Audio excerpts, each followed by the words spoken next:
Assalamu alaikum wa rahmatullah wa barakatuh. Paix sur ceux qui suivent la guidée. Paix et bénédiction sur le prophète sallallahu alayhi wa sallam, sur ses compagnons, ses amis, sa famille, ainsi que sur tous ceux qui le suivront de bonne foi jusqu'au jour du jugement. Le message du jour tourne autour du concept du pardon.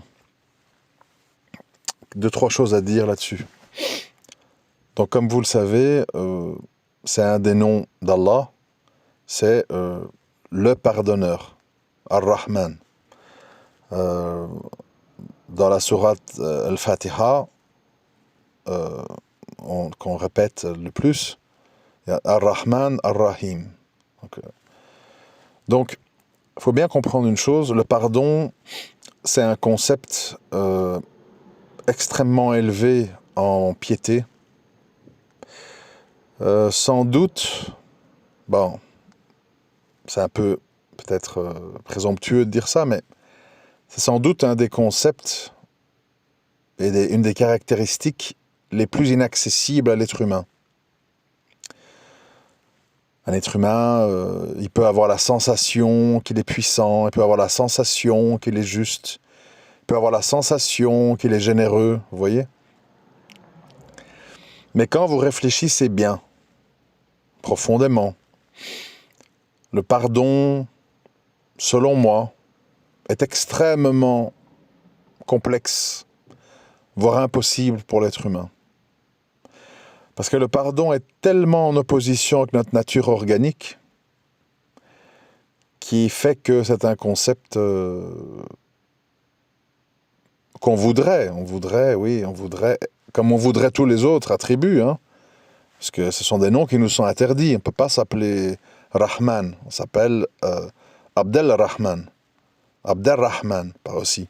C'est-à-dire, voilà, le serviteur, l'esclave du pardonneur. Nous, on est exclus de ça. On est exclus parce que, comment je peux dire, dans la vie, il y a les gens qui pardonnent et il y a les gens qui ne pardonnent pas. Bien évidemment, les gens qui ne pardonnent pas sont extrêmement majoritaires. Ceux qui pardonnent en surface, ça peut parfois se croiser. Les gens mettent de côté, les gens ne mentionnent plus, les gens essayent d'oublier. Mais pardonner, véritablement, ça appartient à une caste très très très privilégiée des êtres humains. Donc, sachant cela, en ayant accepté ça, ça signifie que Allah, qui nous connaît mieux que nous-mêmes, il ne nous demande pas de véritablement pardonner, puisque nous n'en sommes pas capables. Qui ici peut dire, si un chauffeur ivre écrase ma fille qui roule à vélo, je vais lui pardonner? On sait tous ici que les 99% d'entre nous, on ne pardonnera pas et on réclamera vengeance. Et 1% pourra dire avec sa bouche, je lui pardonne. Mais qui pourra laver à 100% son cœur de toute rancune et véritablement pardonner? À mon avis, personne. Allahu alam. Donc, Allah ne nous demande pas de véritablement pardonner, puisque nous n'en sommes pas capables. Ce qu'Allah nous exige, c'est des choses dont on est capable. Ce qu'Allah nous demande, nous incite, c'est des choses sur lesquelles il veut qu'on tende, qu'on lutte pour ça, tout en sachant que nous ne serons pas véritablement capables. Ça rejoint un peu le principe dans l'histoire de la polygamie. Voilà, soyez juste, que votre cœur ne penche pas vers l'une de vos femmes. Soyez juste. Bon, le mot juste, quand on étudie le tafsir, c'est juste en temps et en argent. Parce qu'Allah, il sait que nous ne serons pas capables d'aimer avec la même intensité et de la même façon 2 personnes, 3, 4, etc. Donc, la demande de justice n'est pas sur les sentiments, elle est sur ce qu'on laisse transparaître sur l'argent et sur le temps. Donc, une fois qu'on a compris ça, d'abord, malheureusement, il y a beaucoup de gens qui ne sont même pas capables d'un pardon verbal sur la surface. C'est comme ça. Beaucoup de gens, si vous voyez autour de vous, disent « Je te pardonnerai ni ici-bas ni dans l'au-delà, qu'Allah me venge ». Voilà, en général, les gens disent ça. Si les gens ils ont le choix entre le pardon sans contrepartie, le prix du sang ou le talion, la plupart des gens choisissent le talion, certaines personnes le prix du sang, et en général, personne le pardon en échange de rien. C'est assez rare, ok? Donc, une fois qu'on comprend ça, nous avons comme obligation en tant que musulmans au moins, d'essayer de pardonner en surface. Comment est-ce qu'on pardonne en surface? D'abord, on dit « j'accepte ta demande de pardon », parce que je rappelle que c'est celui qui est en cause, ou celui qu'on pense qui est en cause, parce que parfois les torts sont partagés, ou ça c'est autre chose, mais celui qui est en tort doit d'abord demander pardon, parce que tu as aussi des gens qui ne demandent pas pardon. Ils font du mal, ils sont injustes, et ils disent « je suis dans mon bon droit et je ne demanderai pas pardon ». Bon, on ne peut pas pardonner quelqu'un qui ne demande pas pardon. Ça me semble logique. Donc, quand quelqu'un demande pardon, nous avons le devoir en tant que musulmans de faire tout le possible pour lui pardonner en surface. Ça veut dire quoi pardonner en surface? Ça veut dire je te pardonne, de ne plus revenir sur les faits commis, sinon c'est pas un pardon. Si on revient dessus, oui mais tu te souviens, il y a 10 ans, il y a 15 ans, il y a 50 ans, j'oublierai jamais que... Bon, là ça veut dire que c'était pas vrai. C'est pas, tu as dit oui avec ta bouche, mais en fait, c'était un oui superficiel. Donc un pardon en surface, ça veut dire que même si dans son cœur, on a des ressentiments, on a de la rage, etc., en surface, on ne laisse pas transparaître. Et on ne revient pas sur les faits. Pourquoi? Parce qu'on sait, c'est simple à comprendre. Pourquoi ne pas revenir sur les faits? Parce que, peut-être tu vas faire revivre quelque chose à quelqu'un qui s'est vraiment repenti chez Allah et qui va souffrir de ce qu'il entend. Parce qu'il va réentendre le mal qu'il a fait, alors qu'il s'est déjà repenti. Donc tu le remets dans une posture dont il est sorti. Et ensuite, parce que une situation à un moment X correspond à ce moment-là. Je m'explique. Imaginons que je sois gardien d'un camp de concentration à l'époque d'Adolf Hitler. Moi, j'ai peut-être pas choisi, ni même voté, que Adolf Hitler devienne le Führer, le chef. Mais il a accédé au pouvoir. Ok.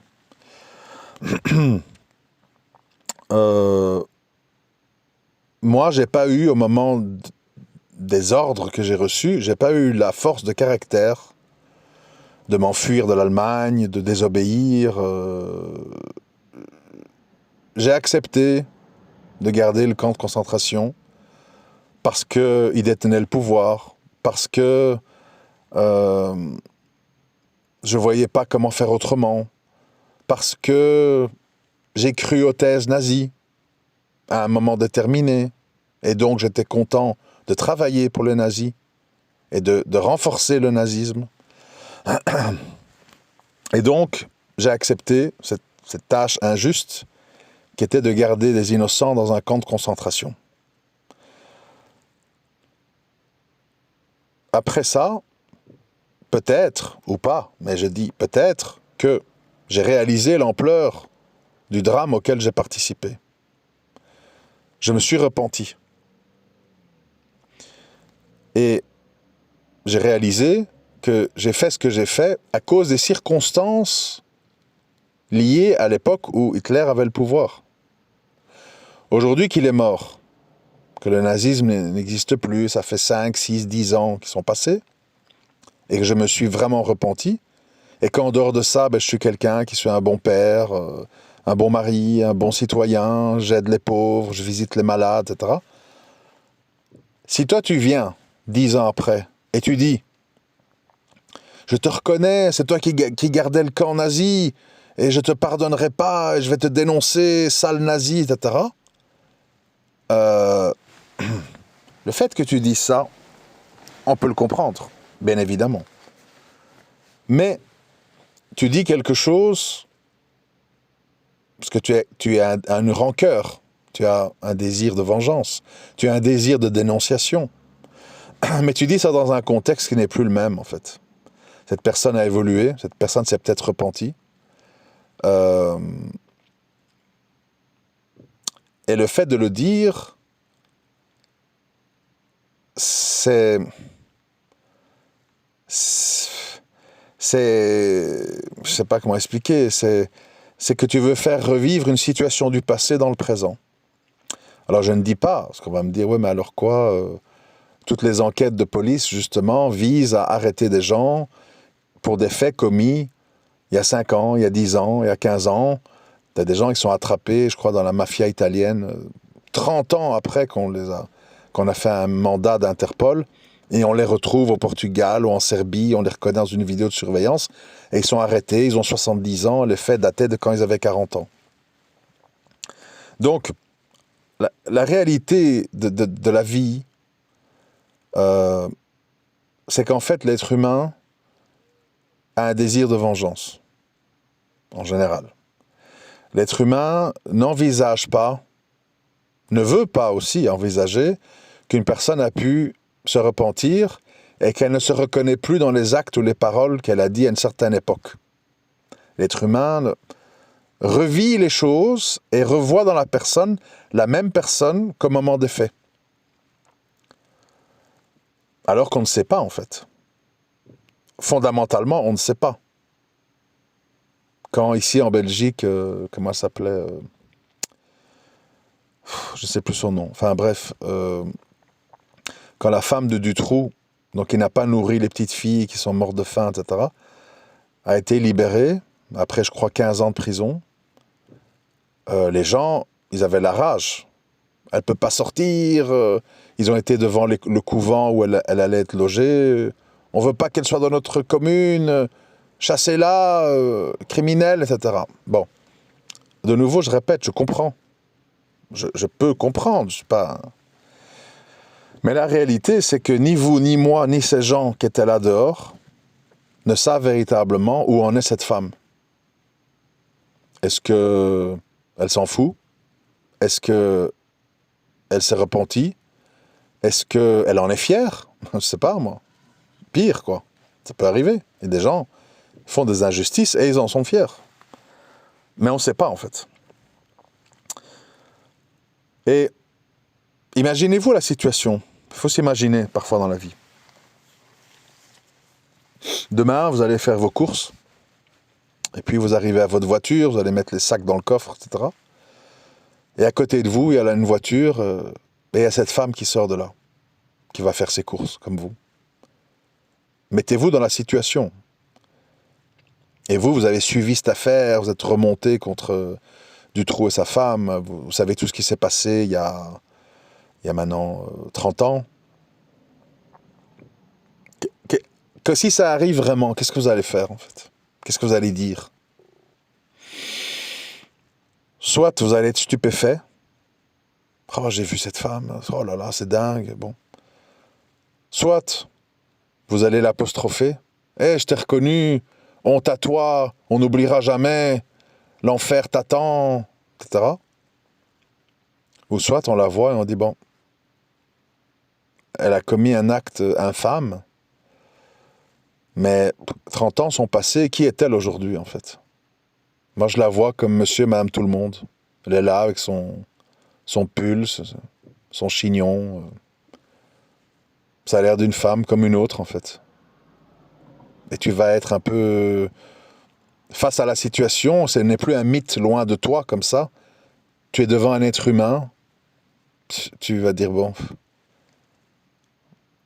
elle a payé sa dette envers la société, mais tu vas être un peu gêné, en fait, de la situation. Parce que tu ne vas pas très bien savoir comment réagir. Donc voilà, l'être humain, il est divers, il réagit différemment, il gère le pardon différemment. La constante, c'est que la majorité écrasante, finalement, c'est que les gens ne pardonnent pas, les gens n'admettent pas, parce que, je répète, il y a aussi des gens qui ne demandent pas pardon, il n'y a pas que des gens qui refusent le pardon, tu as aussi des gens qui ne le demandent pas, bon, c'est encore différent.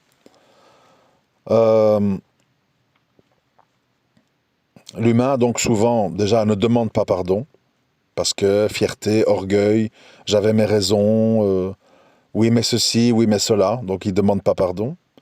Et même s'il demande, la personne de l'autre côté, souvent, aura un mauvais soupçon. Elle demande pardon par intérêt, elle demande pardon pour avoir une remise de peine, elle demande pardon pour éviter qu'on soit lynché. Donc, j'ai raison de ne pas la pardonner. Vous voyez? Ça, c'est des mécanismes humains qui sont très banals, en fait. C'est-à-dire une espèce de refus. Enfin, vous connaissez l'histoire. Bon. Celui qui avait tué presque 100 personnes, il va voir un savant, je veux me repentir, comment je dois faire? Ça sert à rien, ce que tu as fait est monstrueux, tu es impardonnable. Et il tue cette personne qui lui dit ça, donc il rajoute encore un mort. Puis il va chez un autre, il pose la même question, il lui dit, écoute, repens-toi sincèrement envers Allah et change d'endroit. Va dans un endroit où personne ne te connaît. Pourquoi il lui dit ça, en fait? Parce que ce savant, il connaît la nature humaine. Et il sait que même si cette personne veut vraiment se repentir, qu'elle est vraiment écœurée par ce qu'elle a fait, les gens autour n'accepteront jamais sa demande de pardon. Donc, s'il est sincère, et ça seul Allah le sait, il doit aller dans un endroit où personne ne le connaît, pour retrouver une vie normale. C'est pour ça que le savant lui dit ça, parce qu'il sait comment est l'être humain.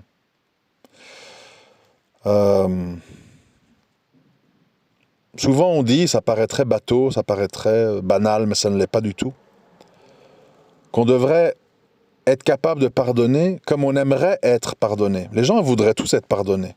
Oui, Ya Allah, pardonne-moi, Ya Allah, Rahman, pardonne-moi mes péchés, pardonne-moi mes manquements. Dans toutes nos prières, quand on dit astaghfirullah, astaghfirullah, astaghfirullah, on demande pardon. On espère le pardon, puisqu'on sait que personne n'entrera au paradis sans la miséricorde d'Allah. On ne rentre pas avec nos œuvres et nos actes, etc. On rentre avec la permission et le pardon d'Allah qui sait que l'humain, même s'il veut bien faire, il tombe inévitablement dans des péchés. L'orgueil, le ceci, faire pour les autres. Bref, on est humain, donc très maladroit et pas toujours sincère. Donc, le principe, à un moment donné, c'est que on devrait, normalement, pardonner à hauteur de ce qu'on voudrait être pardonné. Parce que c'est toujours la même chose. Les gens, ils veulent bien recevoir une enveloppe avec 1000 euros. Ah, mashallah, Allahumma barak, je te remercie mon frère, tu me sors de la mouise. Bon, on est content, non? Mais qui est prêt à donner une enveloppe de 1000 euros? Vous voyez, donc, souvent, nous ne sommes pas prêts à commettre des actes dont on voudrait qu'ils nous arrivent à nous. Donc, au fond, voilà, nous sommes des personnes, nous sommes des êtres humains inévitablement injustes, ingrats, et on ne comprend pas que ça ne tient pas debout, en fait, de dire pardonne-moi, mais moi je pardonne personne. Moi je pardonne rien. Ni à mon voisin, ni à ma femme, ni à mon mari, mes parents. Je pardonne rien, j'oublierai jamais. Alors les gens disent, je sais, il y a un petit waswas shaitan qui dit « Oh mais attends, cette personne, elle m'a demandé pardon, mais moi je sais en fait qu'il ne regrette pas et qu'il dit ça parce que il veut ceci, il veut cela, etc. » Moi je sais que c'est pas vrai. Donc, j'ai une motivation, j'ai un alibi pour dire « Je refuse sa demande de pardon ». Alors que le principe islamique, c'est pas ça. C'est que si quelqu'un vient vers vous en demandant sincèrement pardon, enfin sincèrement en apparence, tu peux avoir un soupçon, puisque je répète, nous sommes des êtres humains, donc nous sommes envahis de waswas. Mais tu dois en surface accepter cette demande de pardon, parce que peut-être elle est sincère. Et si elle est sincère, tu donnes une leçon à la personne qui demande pardon en l'acceptant, parce qu'il va se dire « Subhanallah, avec ce que j'ai fait à sa famille ou à cette personne, il m'a pardonné. Ah, ça veut dire que le pardon, ça existe. Moi aussi, je devrais pardonner des gens. Cette personne à qui j'ai fait quelque chose de terrible, il m'a pardonné. Moi aussi, alors je vais aussi commencer à pardonner. » Et ça devient une maladie, une bonne maladie contagieuse. Les gens à qui on a accepté le pardon arrivent à pardonner, eux aussi.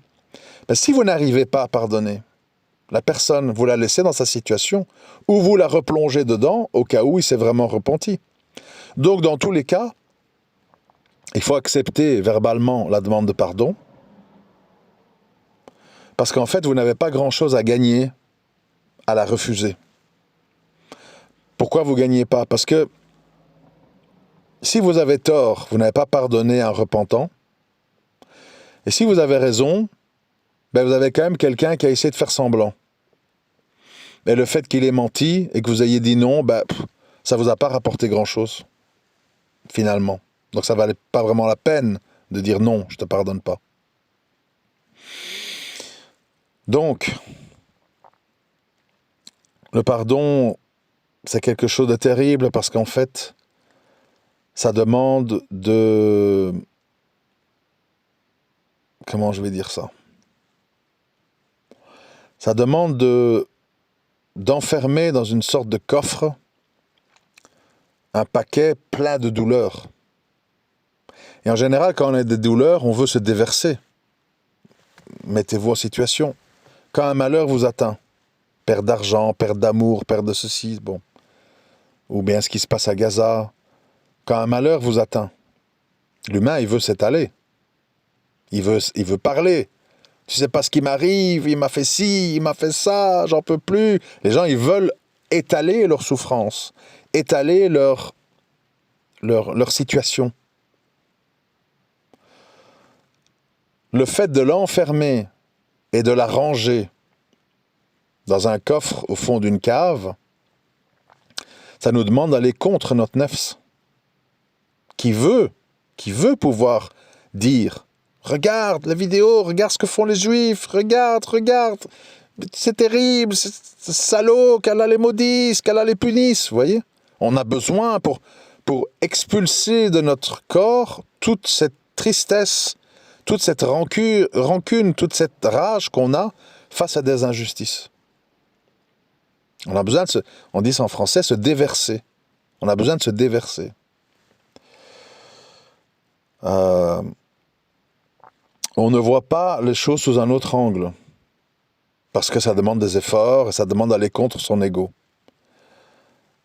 Qu'il s'agirait de dire, bon, c'est la guerre. Normalement, je dis bien normalement, quand il y a la guerre, c'est la guerre. Donc chacun amène ses troupes. Ici, il n'y a pas de troupes. Ou quelques-uns du Hamas, etc., ou Hezbollah. Il n'y a pas de troupes étatiques, je veux dire. Il n'y a aucun pays qui envoie des armées, des avions, qui jettent des bombes. Voilà. Tous les pays autour sont les bras croisés. De temps en temps, l'Iran envoie un feu d'artifice ou tire sur des hangars vides. Mais en fait, il n'y a personne qui réagit concrètement. Donc, ça veut dire que nous, on voit la situation sans se mettre des deux côtés. D'un côté, il y a des gens qui subissent et qui ne sont pas secourus. Et de l'autre, il y a des gens, toutes sortes de gens en fait. Parce que chez les Juifs israéliens, comme chez les autres, il y a toutes sortes de gens. Il y a des gens qui obéissent aux ordres. Il y a des gens, quand ils reviennent de Gaza, ils se suicident. Il y a eu des cas. Ils n'arrivent pas à oublier le mal qu'ils ont fait ou les ordres qu'ils ont dû appliquer avec lesquels ils n'étaient pas d'accord. Il y a des fous. Il y a des racistes. Il y a des gens endoctrinés. On leur a dit dans la Torah, le Mashiach, il faut d'abord qu'il y ait une grande guerre, et ceci, et les enfants de Ishak, et Ismaël. Bon, il est endoctriné, quoi. Depuis petit, on lui dit ça, depuis tout le temps, il entend ça à la télé, son père, sa mère. Tout ça pour dire quoi? Évidemment que nous sommes tous révoltés, scandalisés, écœurés. Mais on doit rester lucide, en tant que musulman surtout. Lucide en se disant, l'acte global est innommable. Les gens qui l'appliquent, c'est au cas par cas. Et ça, on doit faire tout le temps. Mais le problème c'est que l'humain, il est paresseux. Alors on fait des jugements globaux.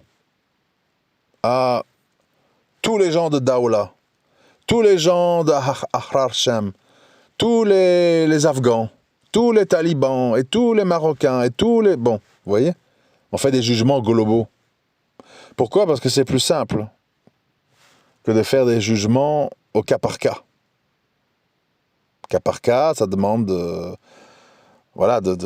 toute une démarche d'analyse et de voir que tout ça n'est pas une masse uniforme.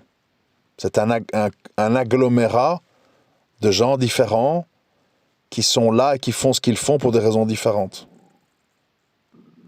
Il y a les commanditaires, il y a les idéologues, il y a les opérateurs, il y a ceux qui sont endoctrinés, toutes sortes de gens en fait.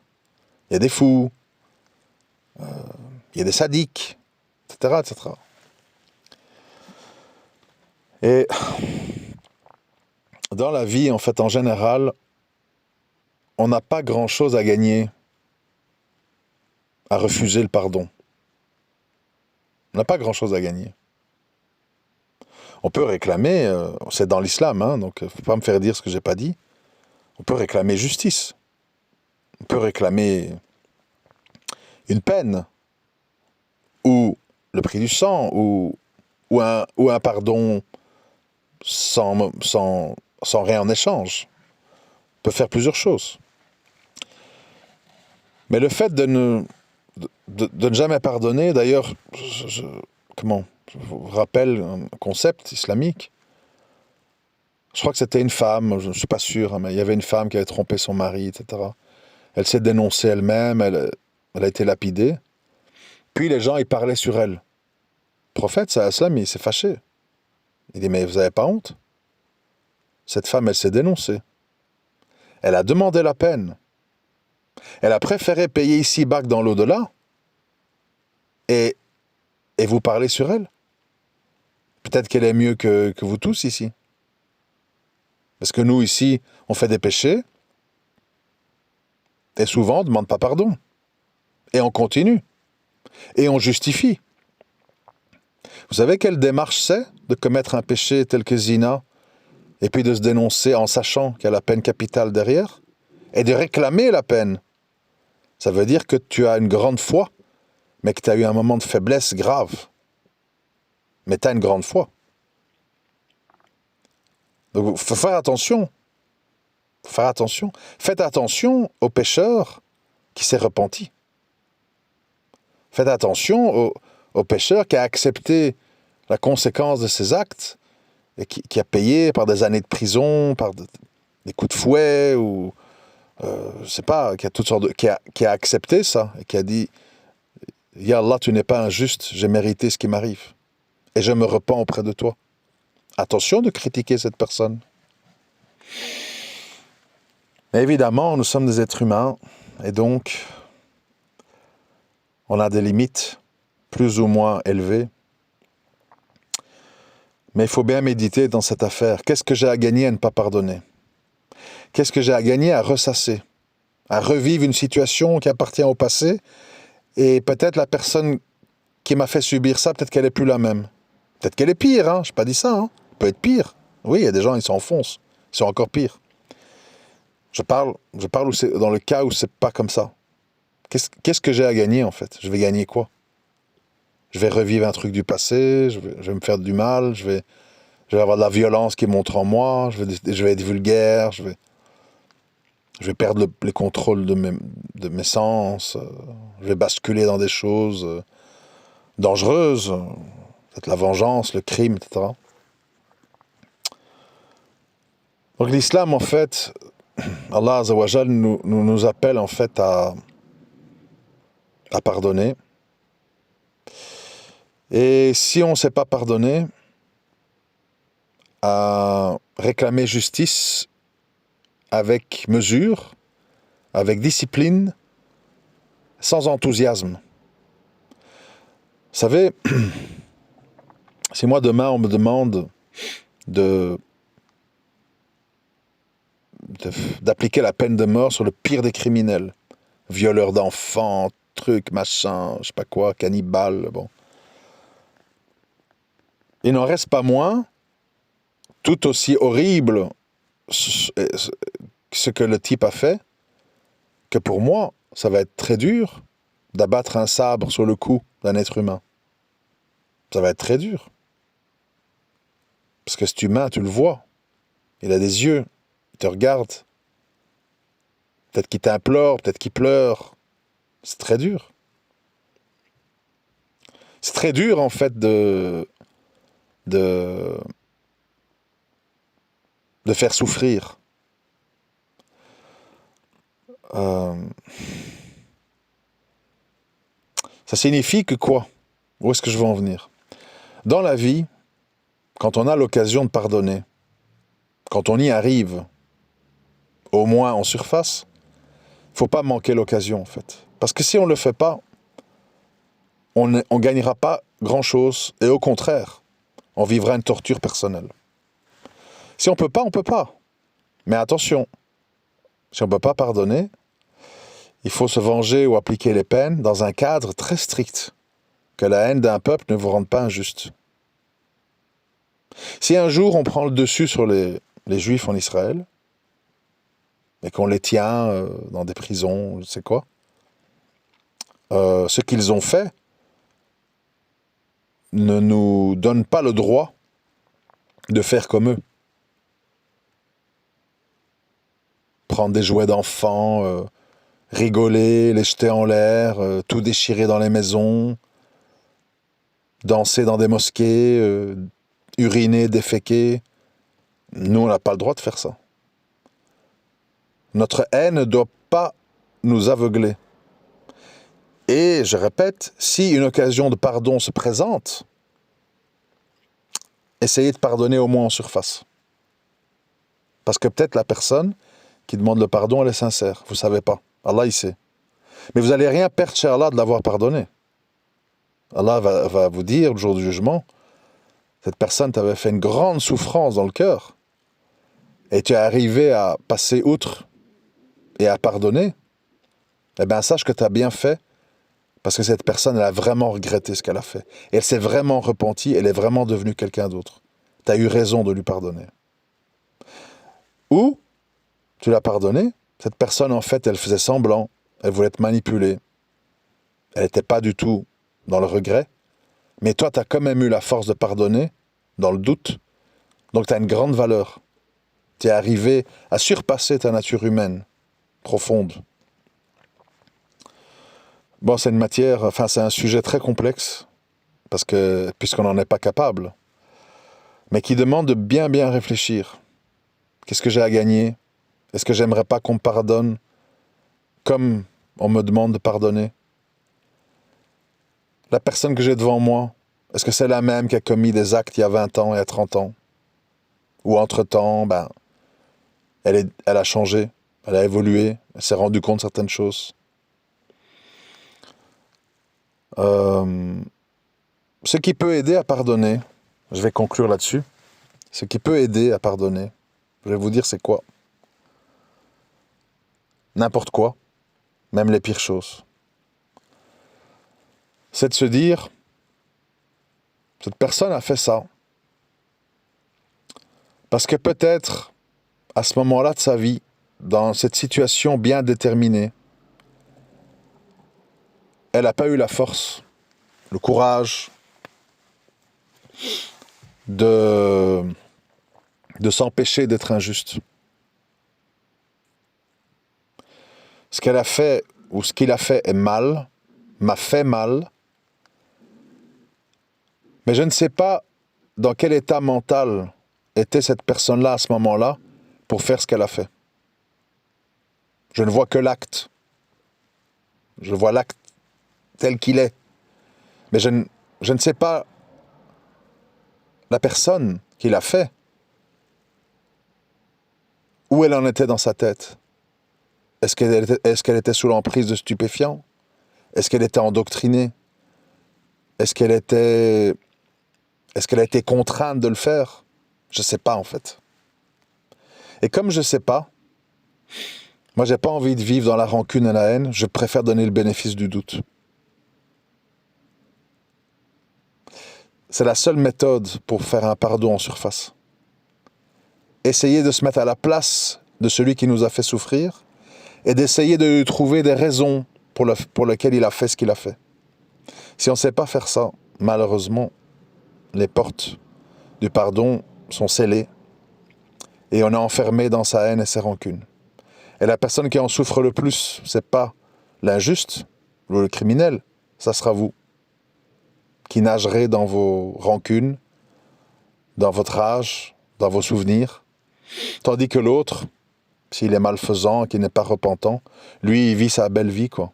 Il a fait sa prison, il est sorti, il fait la plonge dans un restaurant dans le sud de la France, il va à la plage le matin, il drague les filles le soir dans les discothèques. Et lui, sa vie continue, et vous vous rendez malade.